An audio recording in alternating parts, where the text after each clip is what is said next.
A state of shock is not just what happens to us when something bad happens. It's what happens to us when we lose our narrative, when we lose our story, when we become disoriented. What keeps us oriented and alert and out of shock is our history. So a period of crisis like the one we're in is a very good time to think about history, to think about continuities, to think about roots. It's a good time to place ourselves in the longer human story of struggle.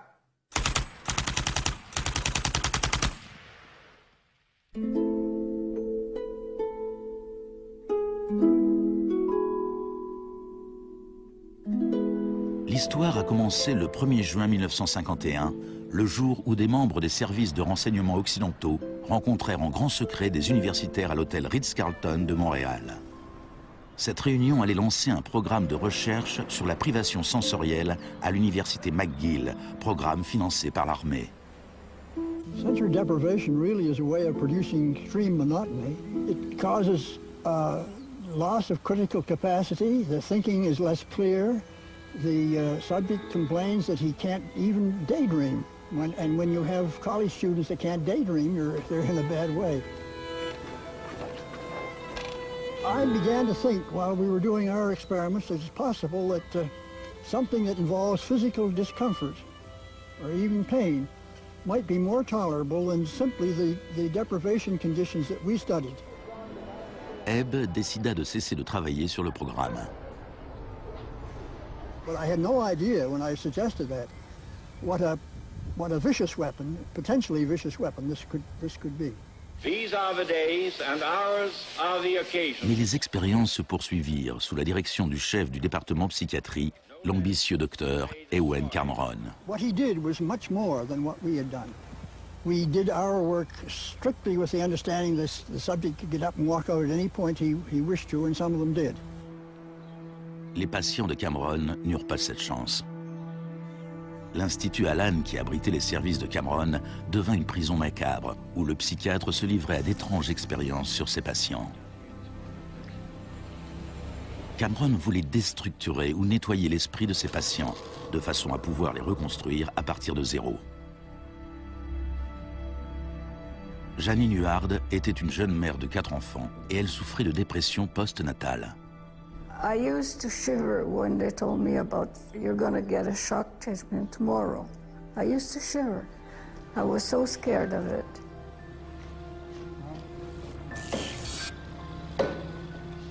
And I would wake up in another room, all mixed up and sad, and it used to make me very sad after.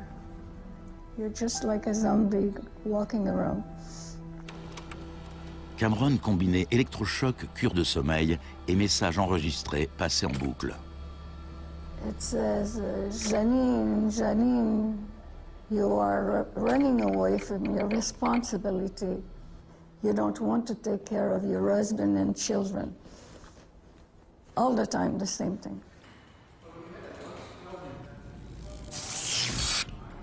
It sounds like you were being interrogated. Yes, interrogation, but for what purpose? Il ne fallut pas longtemps à la CIA pour mettre en pratique les expériences de Cameron. De nombreuses techniques du docteur figurent dans le Kubark, le manuel d'interrogatoire de l'agence. Les phrases suivantes en sont tirées. It's a fundamental hypothesis of this handbook that these techniques are in essence methods of inducing regression of the personality. There is an interval, which may be extremely brief, of suspended animation, a kind of psychological shock or paralysis. Experienced interrogators recognize this effect when it appears, and know that at this moment the source is far more open to suggestion, far likelier to comply than he was just before he experienced the shock.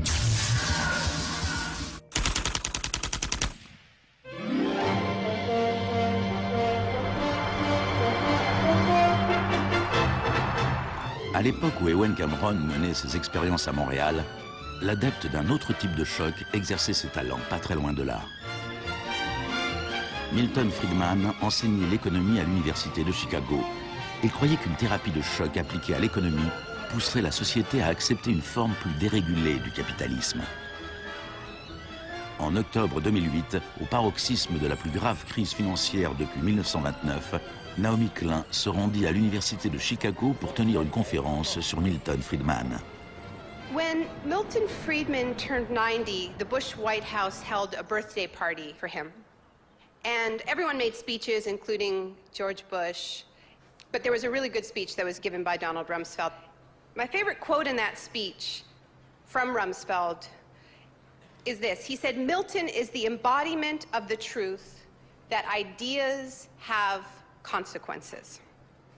What I want to argue here is that the economic chaos that we're seeing right now on Wall Street and on Main Street and in Washington stems from many factors, of course, but among them are the ideas of Milton Friedman. Le krach de Wall Street en 1929 entraîna la Grande Dépression des années 30.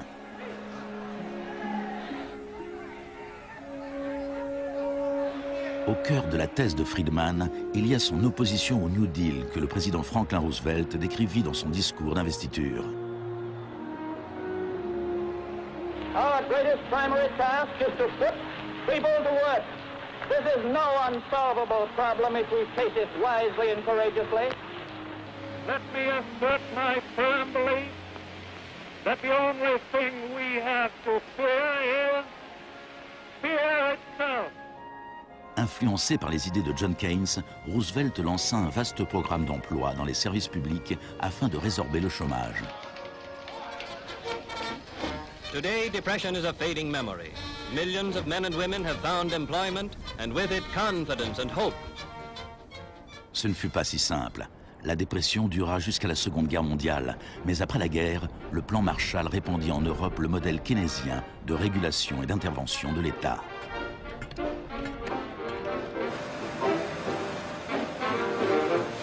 Les principes de Keynes étaient largement acceptés dans la société, mais pas au département d'économie de l'Université de Chicago.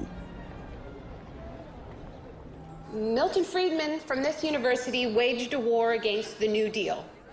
Friedman était membre d'un petit groupe appelé la Société du Mont Pèlerin, dirigé par l'économiste autrichien Friedrich von Hayek. Ses membres affirmaient que si l'État cessait de fournir des services et cessait de réguler les marchés, l'économie se corrigerait d'elle-même.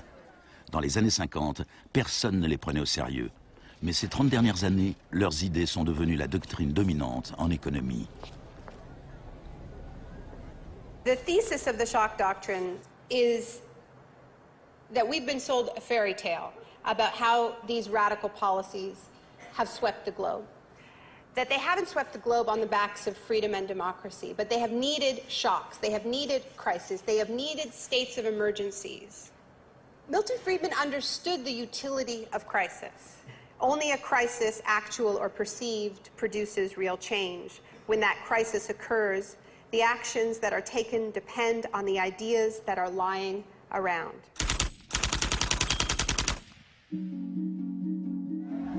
C'est au Chili que les disciples de Friedman apprirent pour la première fois à exploiter un choc ou une crise de grande ampleur. Usually the official storytellers of neoliberalism, the official publicists, don't even mention Chile. They start the story with Thatcher and Reagan because it's much more flattering that way. Dans les années 50 et 60, les politiques progressistes de développement mises en œuvre au Chili étaient un exemple pour tous leurs voisins. L'État investissait dans la santé, l'éducation et l'industrie. Les sociétés américaines commencèrent à s'inquiéter pour leurs investissements.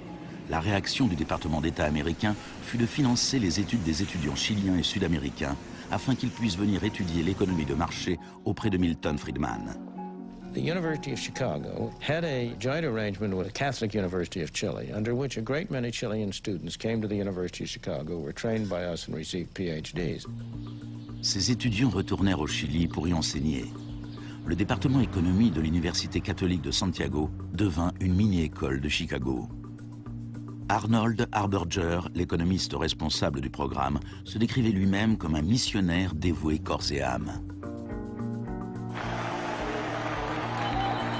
En 1970, le gouvernement d'unité populaire de Salvador Allende remporta les élections en présentant un programme de nationalisation de larges secteurs de l'économie. La compagnie de téléphone chilienne appartenait en majorité à une compagnie américaine, ITT, qui fut à la pointe du combat pour empêcher l'élection d'Allende. ITT avait le soutien de Richard Nixon à la Maison-Blanche.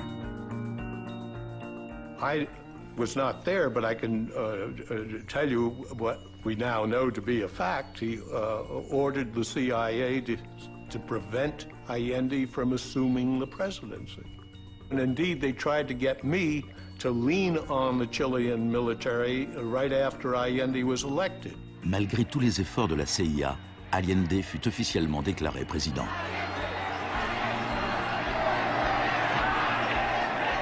Richard Nixon donna l'ordre au directeur de la CIA de faire hurler l'économie. Señor Nixon es presidente de Estados Unidos y yo soy presidente de Chile. Yo no tendré un término despectivo contra el señor Nixon mientras el señor Nixon respete al presidente de Chile. On lança les préparatifs d'un coup d'État militaire. Les Chicago Boys chiliens élaborèrent un programme économique de 500 pages, la BRIC. Grâce à des fonds américains, on fit tout pour déstabiliser l'économie. Les chauffeurs routiers firent grève, paralysant l'ensemble des usines et des magasins. Il y eut une première tentative de coup d'État le 29 juin 1973. Et puis, le 11 septembre, l'armée commandée par le général Pinochet prit d'assaut le palais présidentiel.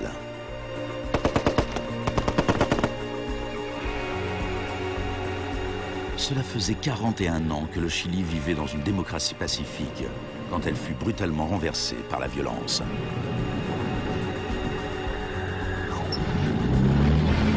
Pinochet et ses partisans décrivirent ce putsch comme une guerre. Il en avait en effet tous les aspects. Ce fut le précurseur chilien de l'opération Choc et Terreur.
Fuerzas Armadas y de Orden, solo bajo la inspiración patriótica de sacar al país del caos que en forma aguda lo estaba precipitando el gobierno marxista de Salvador Allende. Les Chicago Boys remirent leur programme économique, la BRIC, à Pinochet.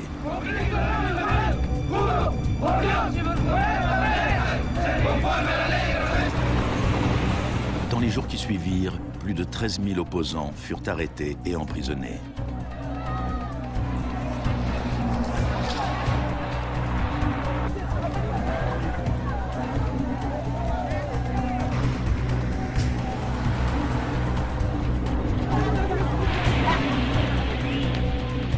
Des milliers de prisonniers furent enfermés dans le stade national. Beaucoup furent torturés. Dans le monde entier, on parlait du Chili. ¿Cuántas personas?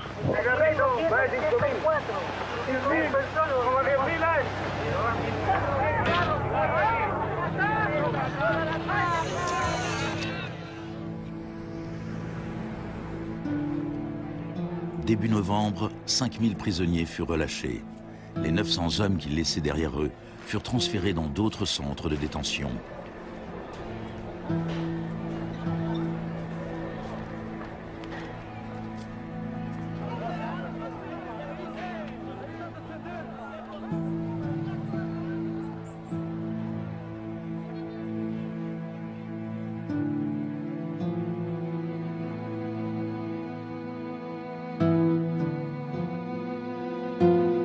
Moins d'un mois plus tard, la FIFA autorisait le Chili à disputer un match qualificatif pour la Coupe du Monde dans ce même stade. Leur adversaire, l'Union soviétique, refusa d'y jouer. Le Chili fut autorisé à marquer dans un but vide et put ainsi disputer la Coupe du Monde 1974.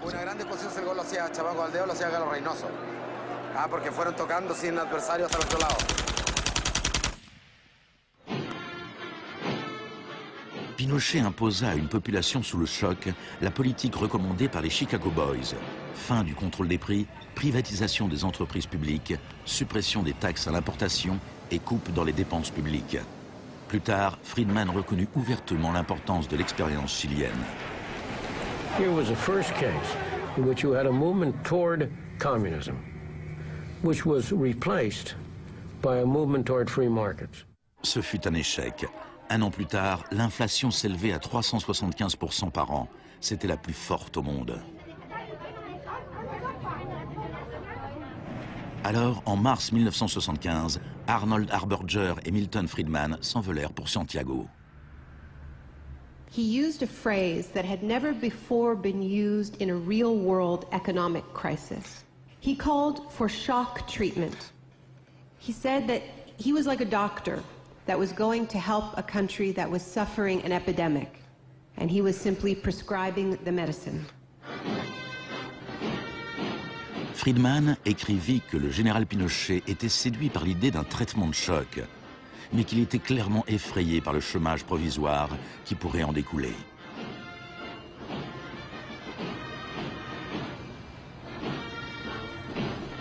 Il devint rapidement évident que la politique économique de Friedman bénéficiait aux riches au détriment des pauvres. On a calculé qu'une famille qui essayait de survivre avec un salaire moyen devait consacrer 74% de ses revenus à l'achat du pain. Les tickets de bus ou le lait étaient devenus un luxe.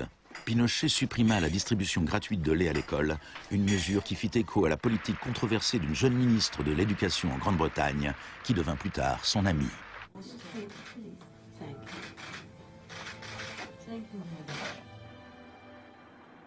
Pour mettre en œuvre cette politique économique, il fallait avoir un ennemi à craindre. Tampoco yo que se haya triunfado totalmente sobre el marxismo. El marxismo es como un fantasma. Cuesta mucho tomarlo. Mejor dicho, no se puede tomar.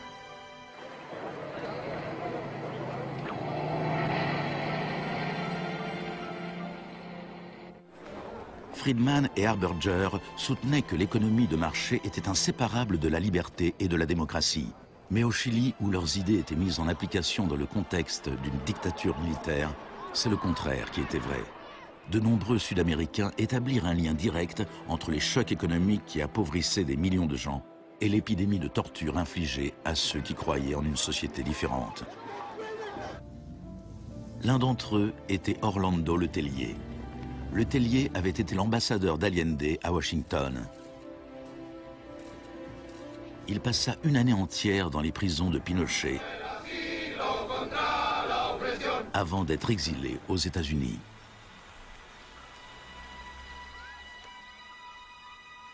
Voici ce qu'écrivait Letelier en 1976. Ce plan économique a dû être imposé par la force et dans le contexte chilien, cela ne pouvait être obtenu que par l'assassinat de milliers de personnes, l'établissement de camps de concentration dans tout le pays et la détention de plus de 100 000 personnes en 3 ans.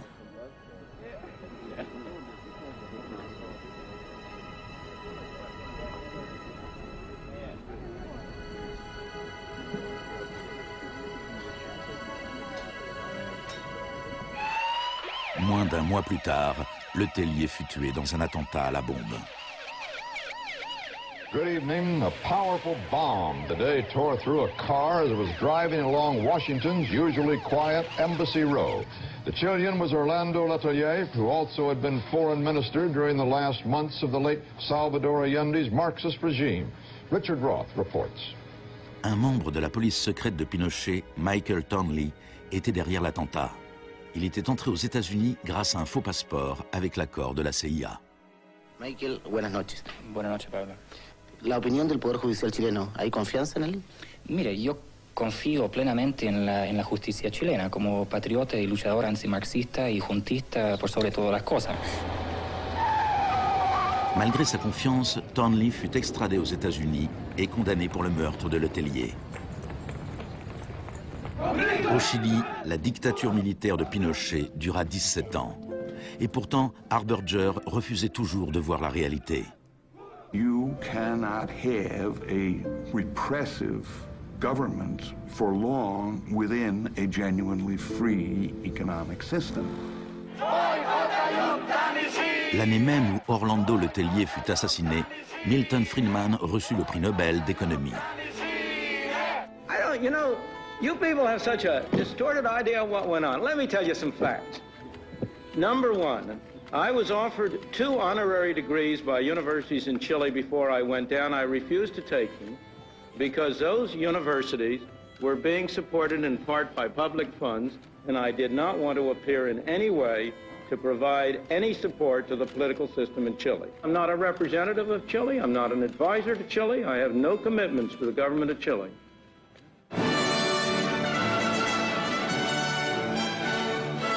I now turn to you, Professor Milton Friedman.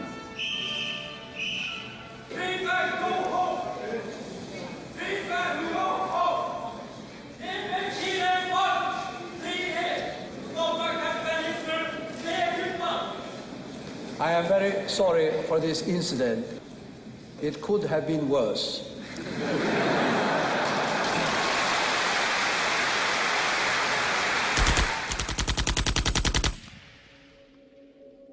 What I'm trying to do in the shock doctrine is tell an alternative history of how this savage stream of pure capitalism that we've been living, capitalism unrestrained, came to dominate the world. Le Chili n'était pas le seul pays d'Amérique latine qui suivait la politique préconisée par l'école de Chicago. Les disciples de Friedman tenaient des postes clés au Brésil et ils conseillaient le gouvernement uruguayen. Le 24 mars 1976, un putsch militaire renversa le gouvernement d'Isabel Perón en Argentine. Une junte de 3 généraux dirigée par le général Videla prit le contrôle du pays. Les Chicago Boys décrochèrent des postes économiques très importants au sein du gouvernement militaire. Ils profitèrent de l'occasion pour effectuer des changements majeurs dans la vie économique et sociale. Moins d'1 an après le coup d'État, les salaires avaient perdu 40% de leur valeur. Les usines fermaient. La pauvreté se multipliait. Comme au Chili, il a fallu terroriser la population pour lui faire accepter ces mesures économiques. Videla avait appris de Pinochet. Il adopta la tactique des disparitions. Mélange de terreur publique et privée, ces disparitions étaient souvent exécutées en plein jour, mais elles pouvaient toujours être niées.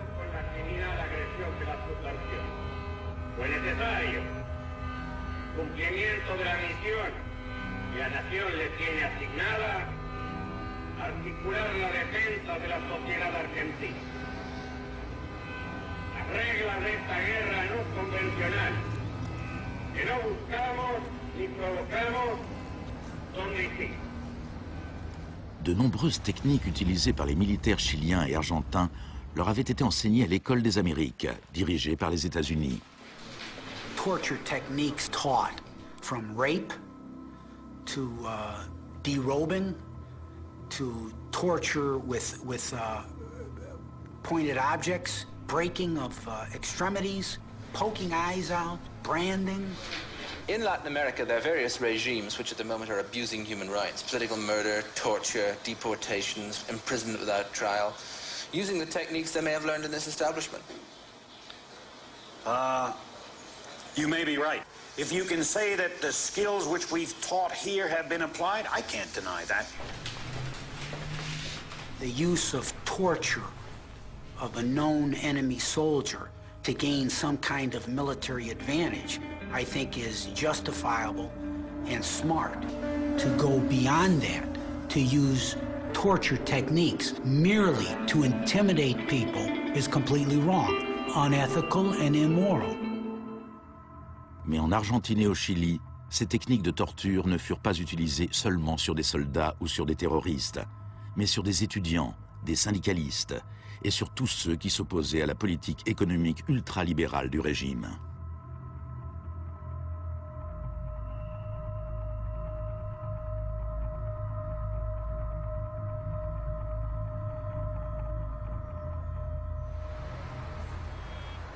En 1978, la junte accueillit la Coupe du Monde en Argentine.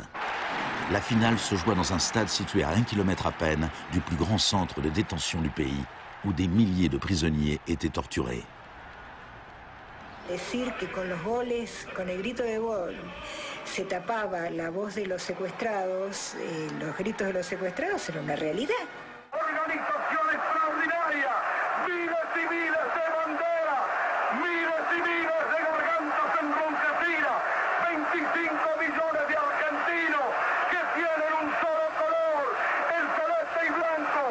El fútbol ha hecho el milagro del país, de este maíz maravilloso que nos siguen atacando a aquellos. Et l'Argentine poussa le régime de la terreur encore plus loin que le Chili. Parmi les disparus se trouvaient des centaines de femmes enceintes. On les laissa accoucher avant de les exécuter.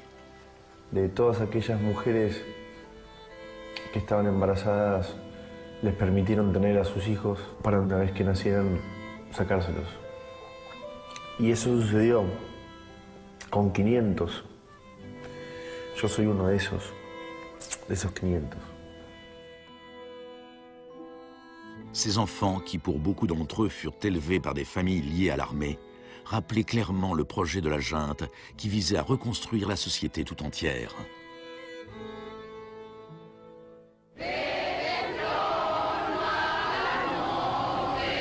Alors que la junte était toujours au pouvoir, des mères et des grands-mères de disparus commencèrent à manifester sur la place de Mai.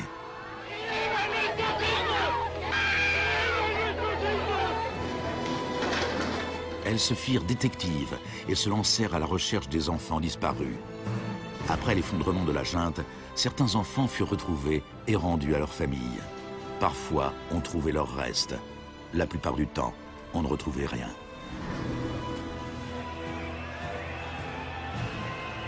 Le général Videla fut reconnu coupable de meurtre, d'enlèvement et de torture.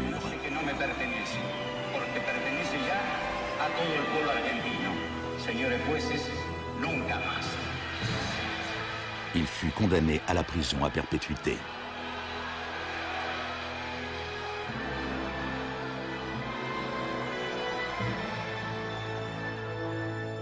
Now, these early experiments in Latin America presented Friedman and his cohorts with a serious ideological problem. Friedman had promised that these policies would not just make the elites richer, but that they would create the freest possible societies, that this was a war against tyranny, that capitalism and freedom went hand in hand. Yet here we see that in the 70s, the only countries putting these ideas into practice were military dictatorships. Nixon had fully supported imposing these types of brutal free market policies in South American dictatorships. But when it came to domestic economic policy in the United States, where Nixon had to worry about getting reelected, it was a very, very different story.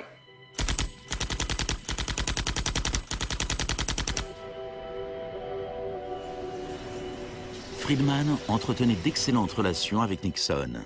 Plusieurs de ses collègues et disciples de l'école de Chicago avaient été recrutés pour travailler au sein du gouvernement. Donald Rumsfeld était l'un d'entre eux.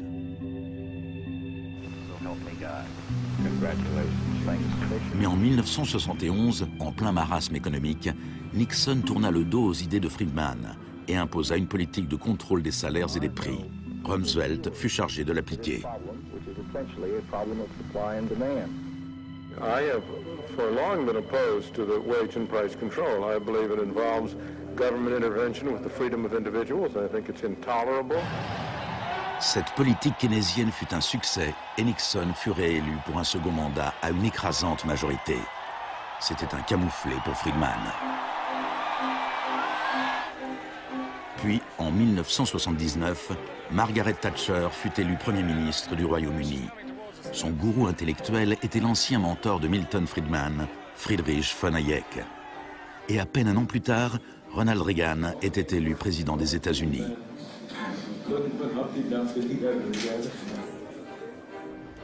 La Grande-Bretagne et les États-Unis étaient désormais dirigés par des Friedmaniens sans état d'âme. Margaret Thatcher's program when she came in had 4 planks.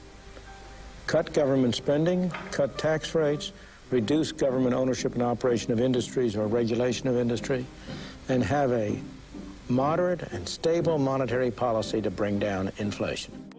Après ses 3 premières années au gouvernement, le chômage avait doublé dans certains secteurs de l'économie, déclenchant des vagues de grève. La cote de popularité de Thatcher avait chuté de 25%. Des émeutes éclatèrent dans les grandes villes du royaume. Même les admirateurs de Thatcher se posaient des questions.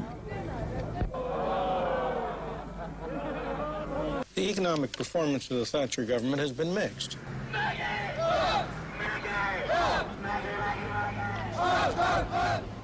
To those waiting with bated breath for that favorite media catchphrase, the U-turn, I have only one thing to say. U-turn if you want to. The ladies not for turning.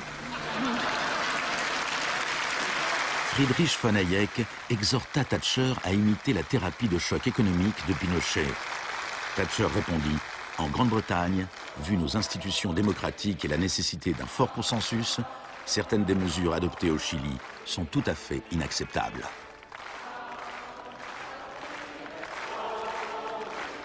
Thatcher's profound unpopularity seemed to be proving once again that free market fundamentalism was simply too unpopular, too directly harmful to too many people to survive in a democratic state where governing requires getting the consent of the governed, unlike a military dictatorship.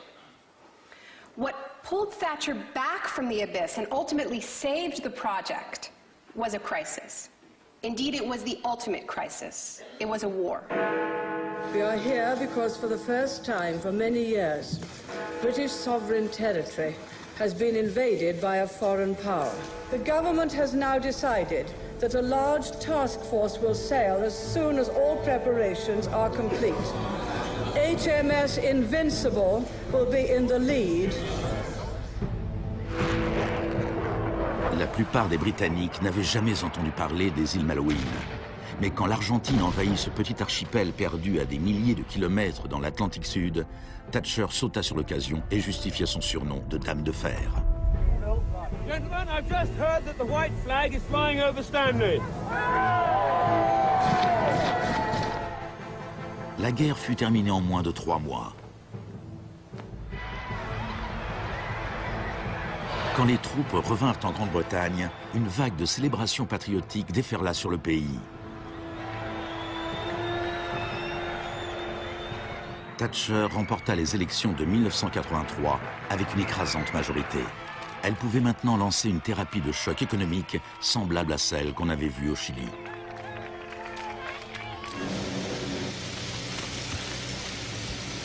L'Union nationale des mineurs était alors le plus puissant syndicat britannique.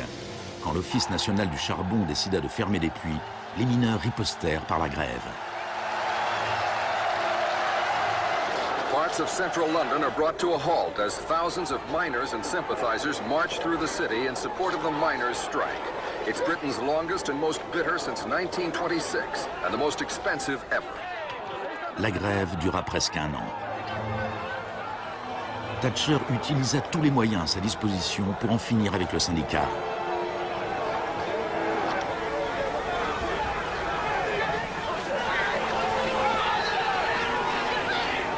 Les mineurs finirent par perdre la bataille. Thatcher utilisa sa victoire pour imposer la révolution des Chicago Boys en Grande-Bretagne. On lança des campagnes publicitaires pour promouvoir le gigantesque programme de privatisation. Thatcher vendit l'industrie de l'acier, le service des eaux, les compagnies d'électricité, de gaz, le téléphone, les compagnies aériennes et le pétrole. Les HLM furent vendus, les services municipaux soumis à adjudication. En 1986, les systèmes bancaires et financiers furent dérégulés. On parla de Big Bang. No one here tonight needs reminding that the Big Bang is only a beginning. Dans la Grande-Bretagne d'avant Thatcher, un PDG gagnait 10 fois plus qu'un ouvrier. En 2007, il gagnait plus de 100 fois plus.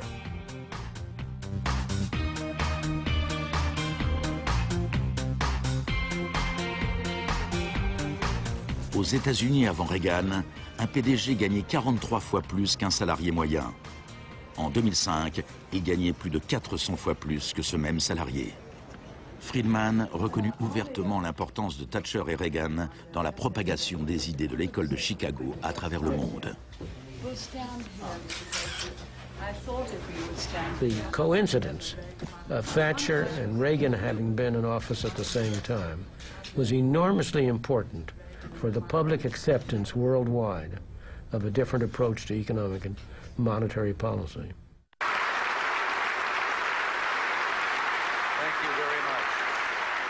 What I'm describing now is a plan and a hope for the long term. The march of freedom and democracy, which will leave Marxism, Leninism on the ash heap of history as it has left other tyrannies which stifle the freedom and muzzle the self-expression of the people.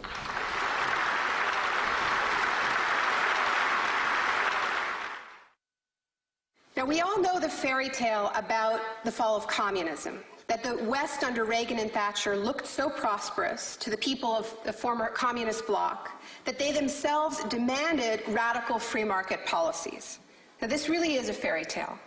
It is true that people who had been living under authoritarian communism genuinely wanted democracy. And it's also true that people wanted to be able to go out and buy blue jeans and have Big Macs. That is true.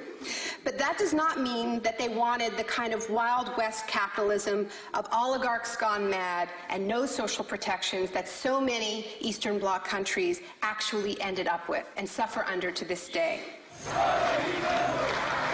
Thatcher, qui avait fait tout ce qu'elle pouvait pour briser la puissance des syndicats en Grande-Bretagne, se rendit en Pologne en 1988 pour afficher son soutien au syndicat ouvrier Solidarność.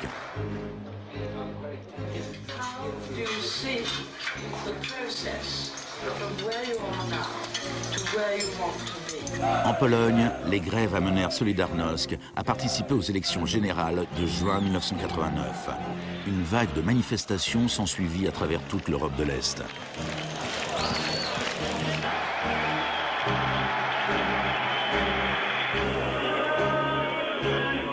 Par le passé, l'Union soviétique avait écrasé par la force tout mouvement démocratique. Mais l'Union soviétique avait à sa tête un nouveau type de leader. Mikhail Gorbatchev était engagé à fond dans la glasnost et la perestroïka. Il parlait d'une troisième voie, d'une transition progressive vers une social-démocratie à la scandinave, quelque chose qui serait situé entre l'économie de marché capitaliste et le communisme. Gorbatchev plaisait au public et aux politiciens occidentaux.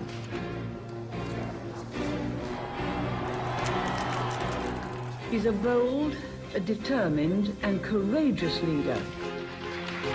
Gorbatchev regarda sans broncher les vieux régimes communistes s'effondrer les uns après les autres.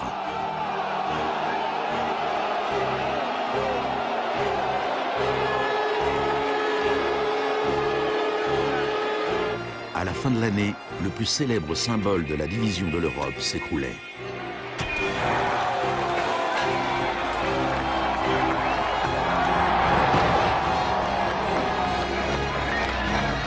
Pour Friedman et les Chicago Boys, c'est un nouveau monde qui s'ouvrait. En Union soviétique, Gorbatchev espérait pouvoir réformer l'économie en douceur. En 1991, il fut invité à la réunion du G7 à Londres. Il en attendait un soutien financier pour ses lentes réformes économiques. Mais on lui répondit qu'à moins de se lancer dans une thérapie de choc radical, il ne recevrait aucune aide. Le mois suivant, une tentative de coup d'État dirigée contre Gorbatchev éclata à Moscou. Les tenants de la ligne dure au sein du Parti communiste firent arrêter Gorbatchev dans sa maison de vacances en Crimée. Les tanks encerclèrent la Maison-Blanche, le Parlement russe.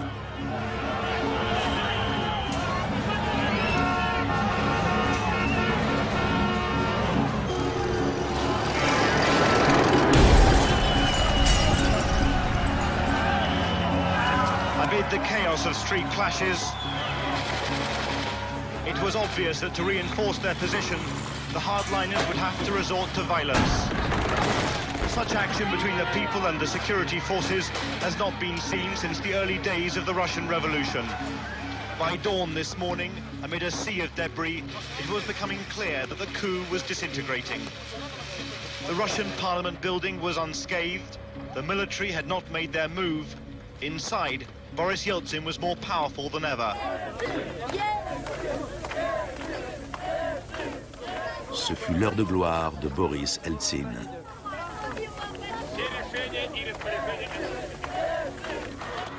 Gorbatchev fut libéré et revint à Moscou, mais son pouvoir était très affaibli. Я выражаю признательность за принципиальную позицию россиянам, президенту России Борису Николаевичу Ельцину. En décembre 1991, l'Union soviétique fut officiellement dissoute. Ce fut un choc immense pour le peuple russe. Eltsine avait désormais la haute main sur l'économie au sein de la Fédération russe. L'économie de marché fit son apparition dans le pays. Ce fut le chaos. L'adoption par la Russie des principes de l'école de Chicago marqua une nouvelle étape dans la croisade du marché libre. Il y avait encore tout le choc, mais aucune thérapie.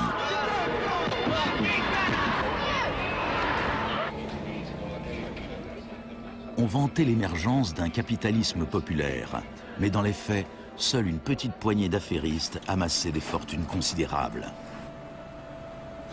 Les entreprises publiques furent bradées à des prix ridiculement bas. La presse russe surnomma les conseillers d'Eltsine les Chicago Boys.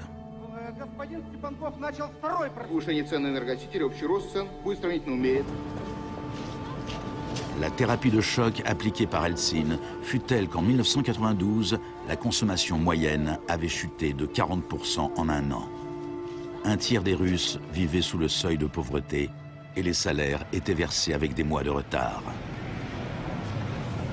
One expert today predicted 140 million Russians will soon be living below the poverty line. La corruption sévissait partout. Le crime organisé explosa. Moscou était devenu le nouveau Far West.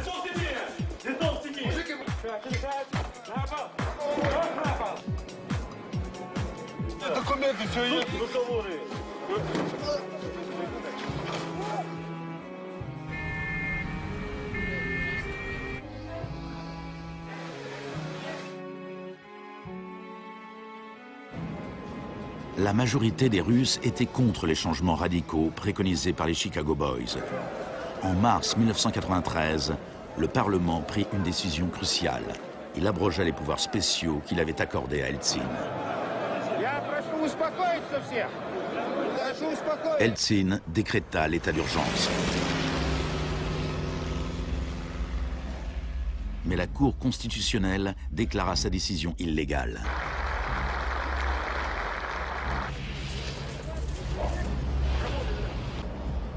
Le 21 septembre, Eltsine opta pour la solution Pinochet et fit dissoudre le Parlement. Сегодняшнего дня прерывается осуществление законодательной, распорядительной и контрольной функций съезда народных депутатов. L'Occident pesa de tout son poids du côté d'Eltsine. We feel that Boris Yeltsin is the best hope for democracy in Russia. 2 jours plus tard, le Parlement votait la destitution d'Eltsine par 636 voix contre 2.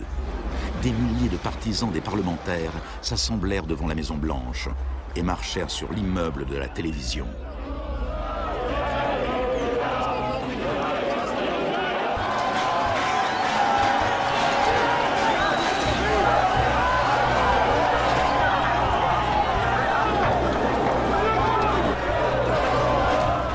Les partisans du Parlement semblaient l'emporter. Eltsine interrompit ses vacances et rentra précipitamment à Moscou.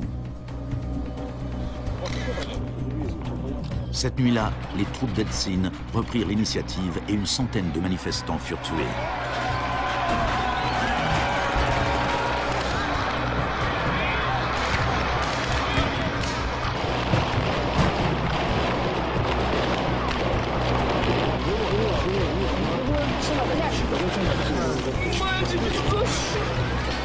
Le 4 octobre, Eltsine donna l'ordre à ses troupes d'attaquer la Maison Blanche, faisant pilonner le bâtiment même qu'il avait défendu 2 ans plus tôt.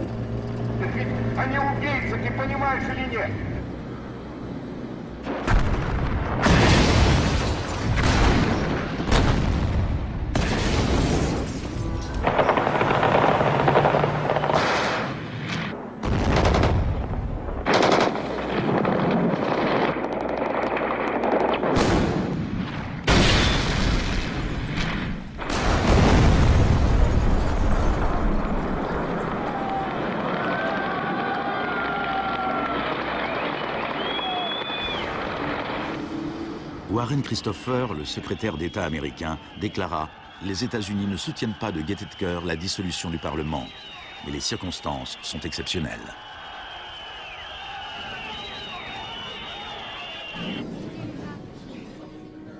Eltsine avait désormais le pouvoir absolu et suivant les conseils de ses Chicago Boys, il développa un capitalisme des copains. On privatisa ce qui restait des entreprises industrielles d'État, en créant au passage une nouvelle classe d'hommes d'affaires milliardaires, dotés d'une énorme influence politique, les oligarques. En 1998, 80% des fermes russes étaient en faillite et 70 000 usines d'État avaient fermé. En 8 ans, le nombre de Russes vivant dans la pauvreté avait augmenté de 72 millions. Et pendant ce temps, Moscou était devenue la ville où l'on trouvait le plus de milliardaires au monde.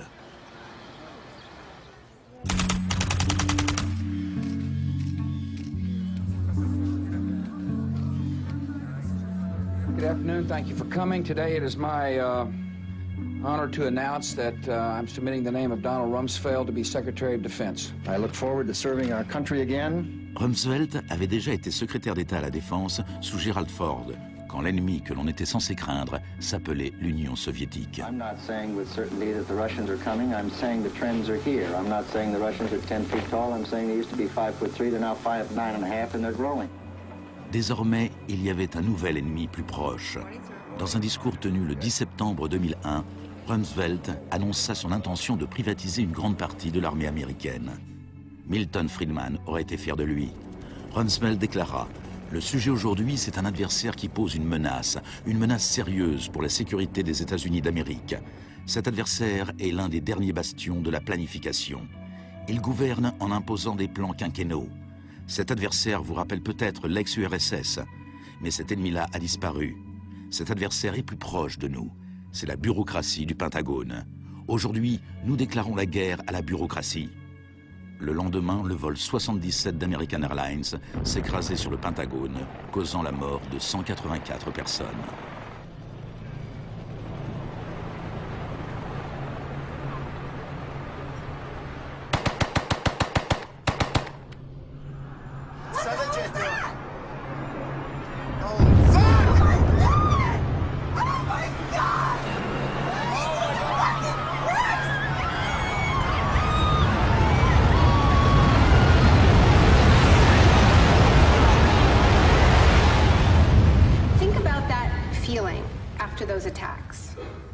Who are these people? Where did they come from? Why do they hate us? There was a total loss of collective narrative. We were not living in the world that we thought we lived in. And we kept hearing from our political leaders that everything we thought we understood before the attacks no longer applied. There was a new phrase, pre-9/11 thinking. And what happened in that moment is that suddenly news stories sort of magically appeared. That we were in a clash of civilizations. That's the world that we suddenly lived in. That there was an axis of evil, and that we were fighting a war against terror. Cette guerre abstraite et ingagnable a eu d'énormes retombées économiques. Avant 2001, la sécurité intérieure n'avait rien d'une industrie. Aujourd'hui, elle brasse plus d'argent que toute l'industrie du cinéma et de la musique. Entre le 11 septembre 2001 et l'année 2006, le département de la sécurité intérieure a offert 130 milliards de dollars de contrats aux entreprises privées. C'est le complexe du capitalisme du désastre, une nouvelle économie bâtie sur la peur. This will be a monumental struggle of good versus evil. The best defense against terror is a global offensive against terror, wherever it might be found. La première phase de cette guerre fut le bombardement de l'Afghanistan.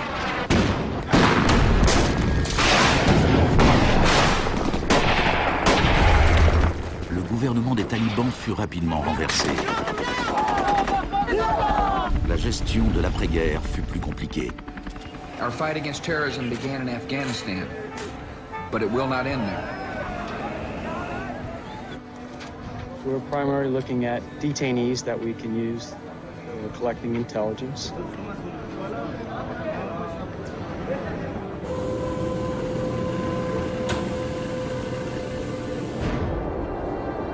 C'est à Guantanamo que pour la première fois, les techniques du manuel de Kubark furent explicitement et publiquement utilisées par les forces américaines avec l'approbation officielle de la Maison-Blanche.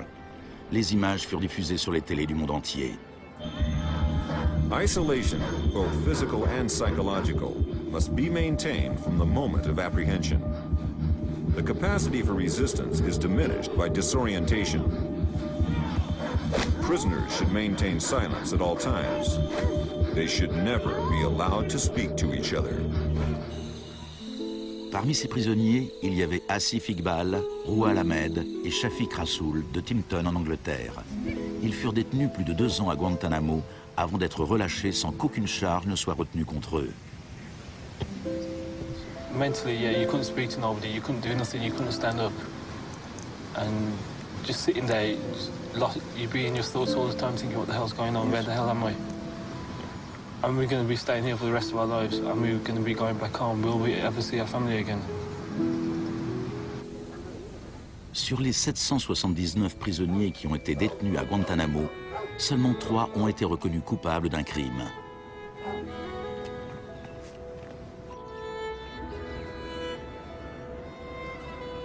Well, the only thing I know for certain is that these are bad people. It was a message to the whole world, and the message was clear. It was, this is what happens to you if you get in our way. The war on terror is not about one man, and it is not about one country. De nombreuses raisons furent avancées pour justifier l'invasion de l'Irak. Mais si les États-Unis avaient vraiment voulu attaquer un pays où se cachaient sans doute les chefs d'Al-Qaïda, un pays qui possédait l'arme nucléaire et qui vendait cette technologie nucléaire à d'autres pays, alors c'est le Pakistan qui aurait dû être visé. Le Pakistan entretenait des relations étroites avec les talibans et il était dirigé par un dictateur militaire. Mais George Bush choisit comme cible l'Irak, un pays qui possédait les 3e plus grandes réserves de pétrole au monde.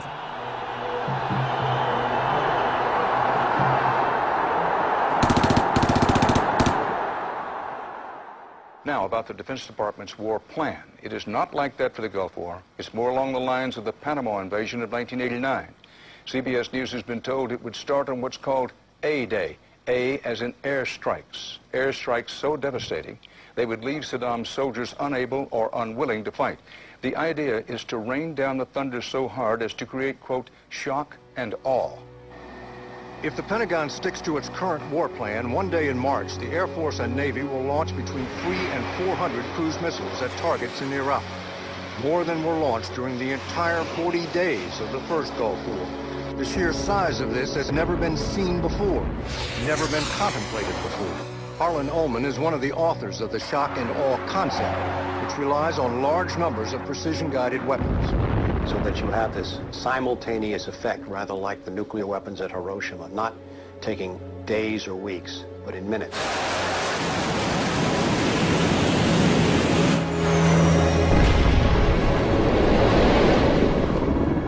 You also take the city down. By that I mean you get rid of their power, their water, and you begin this relentless campaign to wear them down so that 2, 3, 4, 5 days they are physically, emotionally, and psychologically exhausted. Last night, a square mile in central Baghdad seemed like hell on earth. Pendant la première vague des bombardements, les habitants de Bagdad subirent une version de la privation sensorielle décrite dans le manuel de Kubark. Dans le chaos qui suivit le renversement de Saddam Hussein, les États-Unis ne firent pas grand-chose pour faire cesser le pillage. Certains responsables américains pensaient même que cela leur facilitait le travail pour démanteler l'État irakien. John Agresto, chargé de la reconstruction des universités, déclara qu'il voyait le pillage des écoles comme une bonne occasion de tout reprendre à zéro. En réalité, avant les sanctions, l'Irak avait le meilleur système éducatif de la région. 89% des Irakiens étaient alphabétisés. Par comparaison au Nouveau-Mexique d'où venait John Agresto, 46% de la population était techniquement illettrée. In Iraq, you had three distinct forms of shock that were all working together and reinforcing each other. You had the shock of the war, which was immediately followed by economic shock therapy imposed under Paul Bremer. And as resistance to that economic transformation, that very rapid economic shock grew, you had the shock of enforcement, including torture. Three different kinds of shock.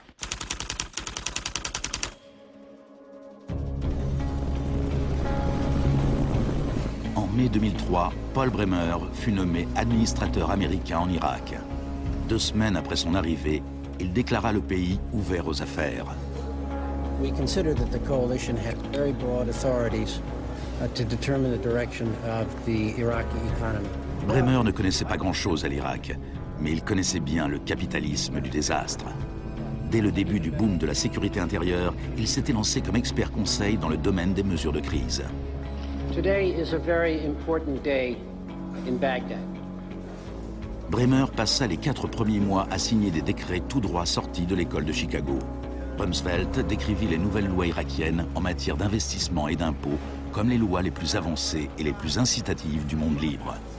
L'une des premières décisions de Bremer fut de licencier 500 000 fonctionnaires.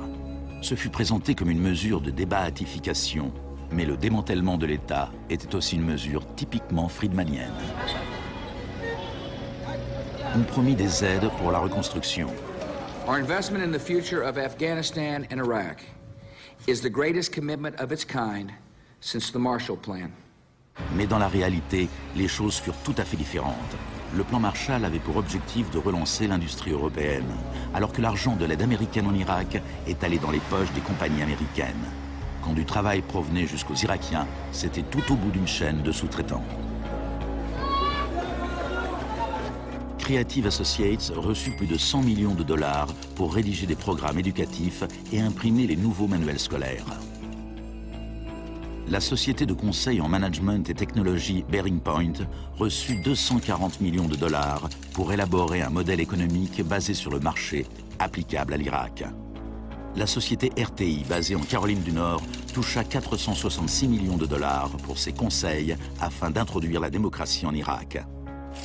Et Halliburton reçut 20 milliards de dollars pour ses frais, en plus de ses contrats irakiens. Parsons reçut 186 millions de dollars pour construire 142 cliniques. On en construisit seulement 6.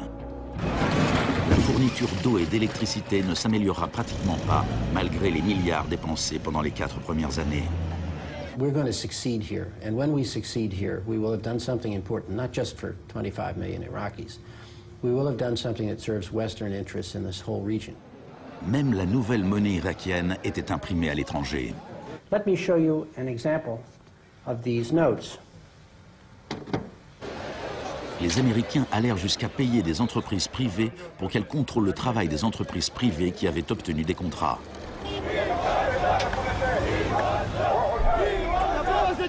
I was in Baghdad in 2004, and this is the period when bombs started to go off regularly in Baghdad. In fact, the night that I arrived, a bomb went off very near our hotel. But what was really striking to me in this period was that despite the violence and despite the chaos, the next day, Iraqis were out in the streets protesting. 19 killed and 100 injured in Najaf. And what they were demanding at this time was elections, the right to actually have a say in what the post-Saddam era would look like. Now, in the early days of the occupation, the protests were peaceful, but as time went on, and the protests didn't have an effect, more and more Iraqis joined the armed resistance.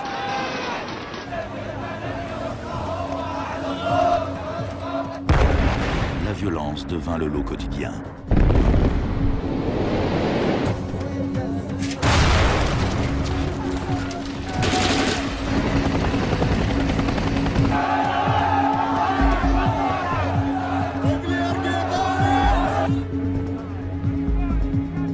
Comme en Amérique du Sud 30 ans auparavant, les corps étaient souvent jetés au bord des routes afin d'intimider les opposants. Voilà les disparus d'Irak.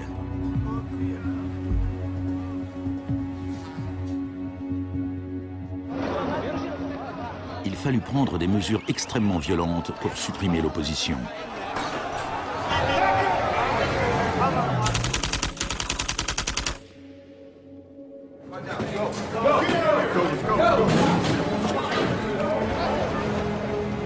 Pendant les 3 premières années et demie d'occupation, 61 500 Irakiens furent arrêtés. Au printemps 2007, 19 000 étaient encore emprisonnés. En prison, ils subirent des interrogatoires dont les techniques remontaient à celles que la CIA avait mises au point à la suite des expériences du docteur Cameron dans les années 50.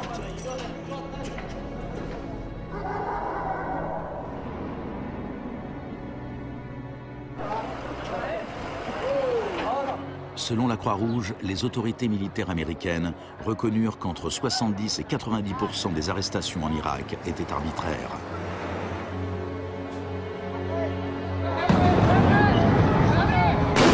Le chaos irakien ressemble bien à un échec pour la thérapie de choc. Mais le capitalisme du désastre n'allait pas s'arrêter là pour autant. Le désastre lui-même présentait une bonne occasion de s'enrichir.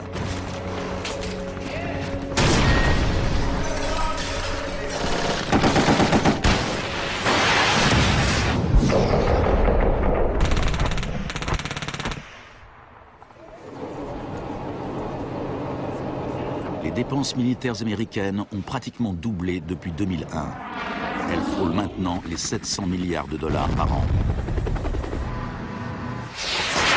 Déjà en 1961, le président Eisenhower, qui était pourtant tout sauf un homme de gauche, soulignait les dangers d'un appareil militaire trop puissant. Now this conjunction of an immense military establishment and a large arms industry is new in the American experience. We must guard against the acquisition of unwarranted influence, whether sought or unsought, by the military-industrial complex. We must never let the weight of this combination endanger our liberties or democratic processes. Il n'y a jamais eu dans l'histoire récente de guerre aussi privatisée que cette guerre en Irak. La zone verte de Bagdad est une version extrême de ce qui se passe ailleurs sur la planète. On a là un monde privatisé qui vit en sécurité, protégé du chaos extérieur.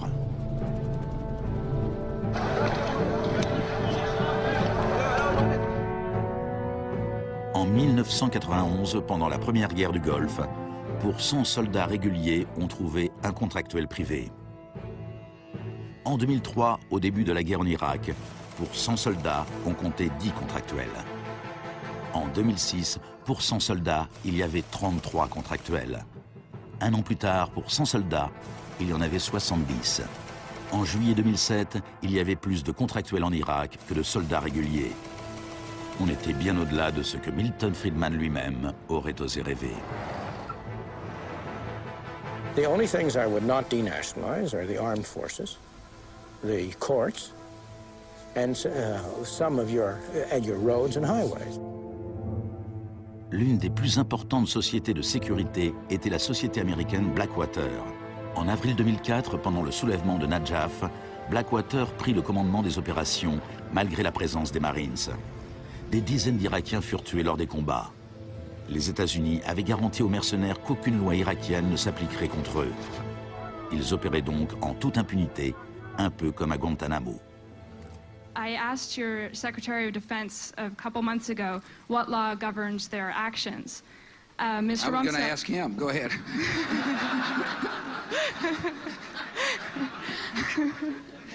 Help. Well, I was hoping... De même que la thérapie de choc de Cameron laissait ses patients perdus et brisés, les multiples chocs infligés à l'Irak ont réduit le pays à un violent chaos sectaire, sans foi ni loi.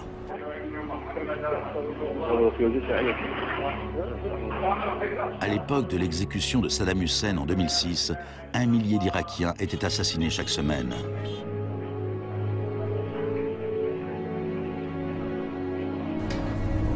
En avril 2007, le Haut Commissariat des Nations Unies pour les réfugiés estimait à 4 millions le nombre de personnes qui avaient dû quitter leur maison.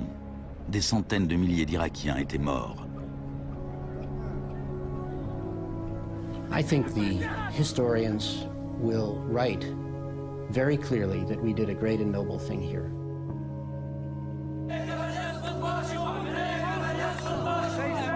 المسيرة بحد ذاتها هي ضد الإرهاب، ضد الإرهاب الأمريكي، لأن الأمريكان يقتلون النساء ويعتقلون النساء ويقتلون الأطفال ويهينون الشيوخ ويقتلون الشباب. أمريكا بحد ذاتها هي الإرهاب.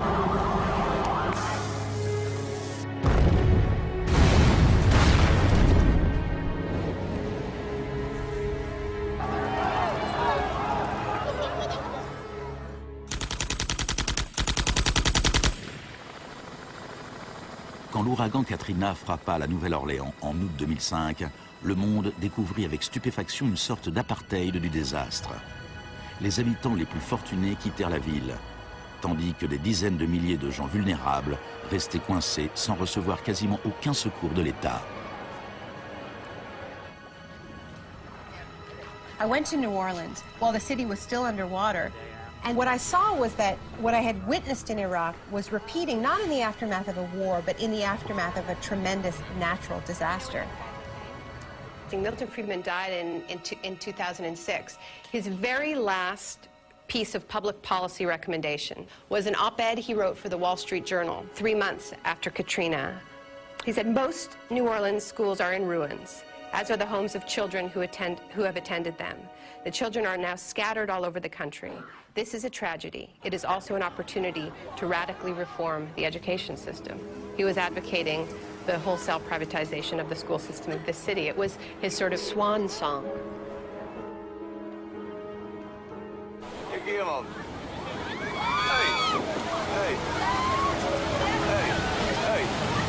I've witnessed a similar process in Sri Lanka in the aftermath of the 2004 tsunami. People who lived on the beaches for generations were prevented from returning so that the land could be privatized and sold off to luxury hotels.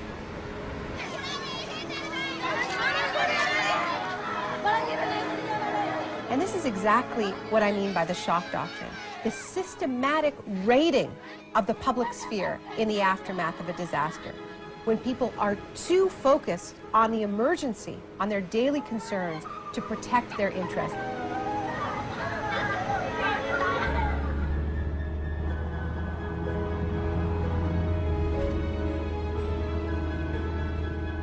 Le premier acte de résistance consisterait peut-être à refuser qu'on efface notre mémoire collective.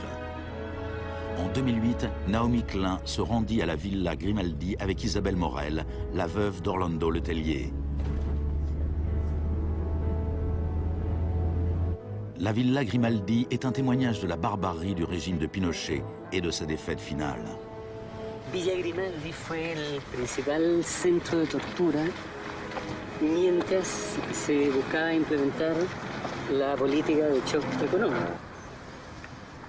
Esta es la que tú señalas en el libro como las casas de uno por uno donde estaban los detenidos en Villa Grimaldi. It's not that I loved Pinochet, but I think that he was our teacher in many things. We learn about evil.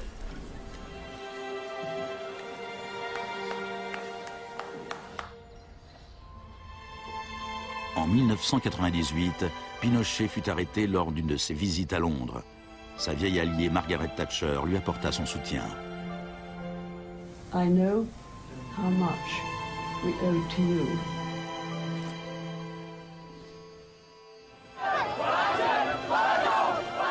Il a fallu 30 ans pour que l'expérience économique inaugurée par Pinochet se fraye un chemin de l'autre côté du globe, jusqu'en Irak. Mais les similitudes entre passé et présent sont saisissantes.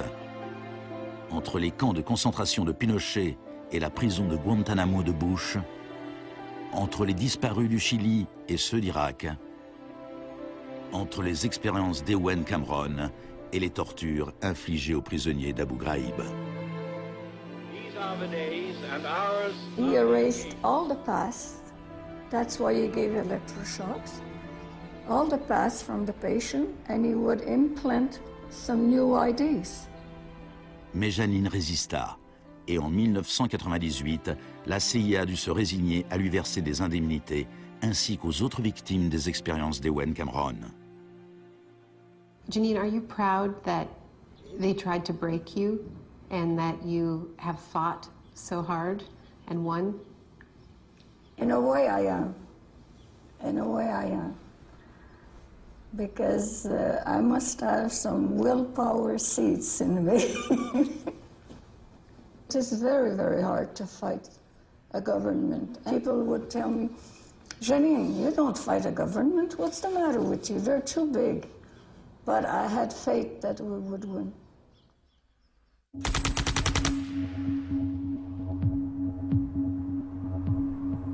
Par nature, les marchés dérégulés sont volatiles. On laisse enfler des bulles financières qui inévitablement explosent. Depuis la dérégulation et le Big Bang des années 80, il y a eu plusieurs krachs boursiers. En 1987, il y eut le lundi noir. Les marchés dégringolèrent. Ce fut la plus forte chute de l'histoire du marché financier sur une seule journée. En 1992, il y eut le mercredi noir, le jour où les spéculateurs firent fortune en misant contre la livre sterling. En 1997, la contagion atteignit l'Asie.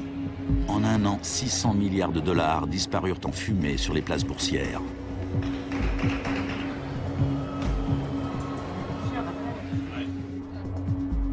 Et finalement, en septembre 2008, les marchés financiers implosèrent. The market is not functioning properly. There has been a widespread loss of confidence.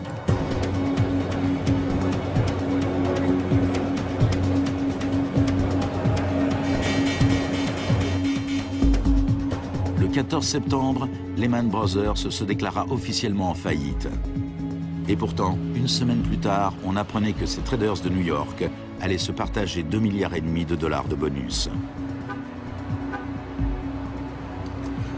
On estime que les firmes de Wall Street ont versé 18,4 milliards de dollars de bonus l'an dernier, l'année du krach.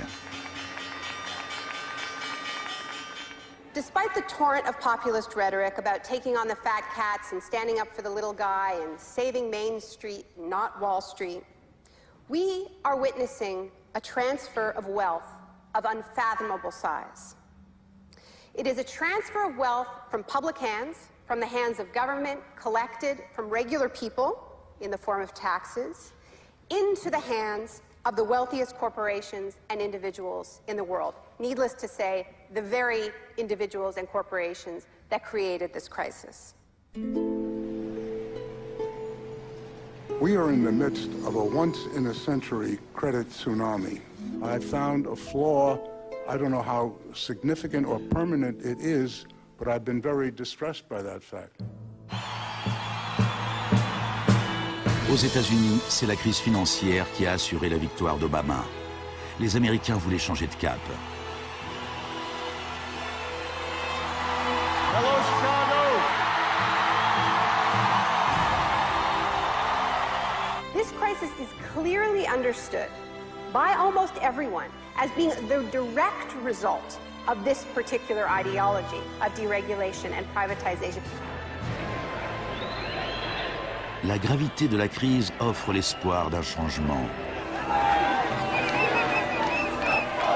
The shock doctrine as a strategy relies on us not knowing about it for it to work. And what I find most hopeful about the current economic crisis is that this tactic is getting tired, because that element of surprise is no longer there. We're on to them, and it's not working. We're becoming shock resistant. La dernière fois qu'une crise financière aussi grave a frappé le monde, on avait opté pour la politique keynésienne du New Deal. Let me assert my firm belief that the only thing we have to fear is fear itself. Plus d'1 million de personnes se sont rassemblées pour écouter le discours d'Obama lors de son investiture. Beaucoup de journalistes ont évoqué Roosevelt. Now, there's been a lot of talk recently about comparing Obama to Franklin Delano Roosevelt. So I want to talk a little bit about FDR, because there's a great FDR story. And it could be an apocryphal one. About when he would be visited by some progressive organization or a union, and they would be proposing some new progressive policy that they wanted to be part of the New Deal. And he would hear them out, and he would listen to them, and then at the end he would say, now go out there and make me do it. And they did. In 1937, which was a pivotal year for the New Deal, do you know how many strikes there were in this country? 4,740 strikes, lasting an average of 20 days. Do you know how many strikes there were in 2007? 21. Now, the other reason to remember this history of struggle is that it tells us something very important, something that we need to remember at this moment when so much is at stake. It teaches us that if we want responses to this economic crisis that leave us with a world that is healthier, that is more just, that is more peaceful, we are going to have to go out there and make them do it. Thank you.